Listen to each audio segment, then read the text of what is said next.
Hello everyone, this is KCH Sunita, Assistant Professor, CSC Department, Gokaraju Rangaraju Institute of Engineering and Technology, Hyderabad. Today let's discuss about the arrays topic in the PPS subject. So coming to the arrays topic, it is considered the fundamental data types, namely char, int, float, double, and variations of int and double can store only one value at any given time. For example, int a. So here, int a is a statement of declaration in C where it can hold only one value, and that particular value will be stored in 2 bytes of memory. So therefore, they can be used only to handle limited amounts of data. In many applications, we need to handle a large volume of data in terms of reading, processing, and printing. For suppose in real time or real applications, we will have situations. For suppose if we wanted to store marks of a particular student, then of 60 students, one subject mark of 60 students, then you have to go with the arrays concept in C. So C supports a derived data type known as array that facilitates efficient storing, accessing, and manipulation of data items. The definition is an array is a fixed size sequential collection of elements of the same data type. It only holds elements of same data type. It cannot hold elements of different data types, so hence it is considered as homogeneous data elements, and these array elements are stored only in contiguous memory locations wherever it is free.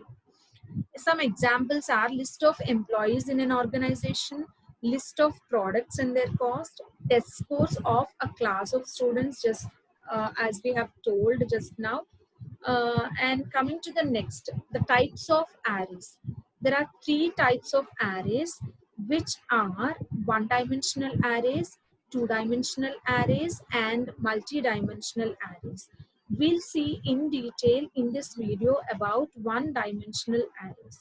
Now, what are considered as one-dimensional arrays? A list of items can be given one variable name using only one subscript. So simply to say or identify that it is a one-dimensional array, it is represented with only one subscript. So here it will have all the array elements or values will have only one single name with only one subscript. So such a variable is also called as single subscripted variable or a one-dimensional array. Now, how to declare one-dimensional arrays? Like any other variable, arrays must be declared before they are used so that the compiler can allocate space for them in memory. The compiler allocates the memory contiguously or sequentially. So the syntax of declaring one-dimensional array is data type space variable name, which is also an array name, and size with a terminating semicolon. So data type space variable name or array name with one subscript, in that it is size with a terminating semicolon. The type specifies the type of element that will be contained in the array, such as it can be integer, float, or char. The size indicates here the maximum number of elements that can be stored inside that particular array. For example, here int number of 5. So here int number is an array name which can hold elements of 5. The array ranges from 0 to n minus 1. This is a very important statement. Array always ranges from 0 to n minus 1. So this particular array, which is our example number of 5, number is the array name which is eligible to read 5 elements. So which the indexes will be number of 0, number of 1, number of 2, number of 3, and number of 4. So contiguous memory will be allocated. Now, any reference to the arrays outside the declared limits would not necessarily cause an error. Rather, it might represent in or result in unpredictable program errors. Always the size of an array should be equal to or greater than the values which you wanted to read. Now, initialization of one-dimensional arrays. After an array is declared, its elements must be initialized like a normal variable. So otherwise they will contain some garbage values. If the array is of integer type, the values will be of zeros, or if the array is of type char, then the values will be of null terminator. So initialization of one dimensional arrays can be done at two places, either at compile time or at runtime. Compile time initialization. So this is the example. The syntax of compile time initialization will be data type, array name of size, comma, list of values. Here is the example, number of 5, whereas these are the elements of an array.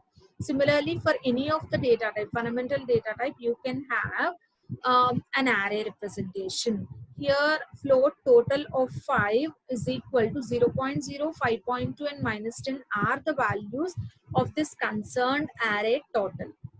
Now, we here the size may be omitted in the declaration statement also.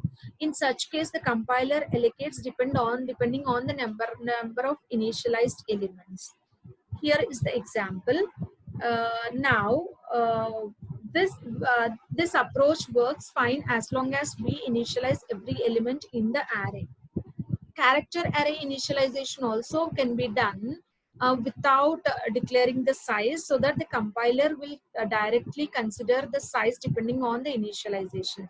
Always the character size, the character array size will be always the total number of characters plus 1. That plus 1 is for null terminator.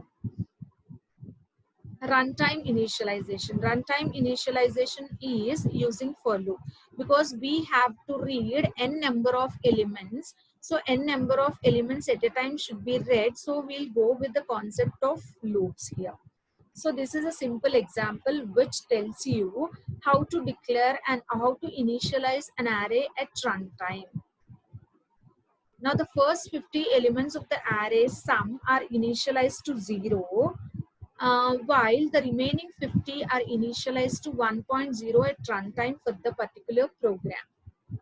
Which means I from 0 to 49, the elements will be initialized to 0.0 and rest all will be initialized to 1.0 from 50 to 99. So using simple scanf also we can read n number of elements if the array size is less than 5 or 3. So this is a simple program which which an array concept is used to find minimum, maximum and average in an array of integers. Hope you understood the concept of arrays. Try to implement these programs. Let's meet in the next session of showing the declaration and initialization of two-dimensional array.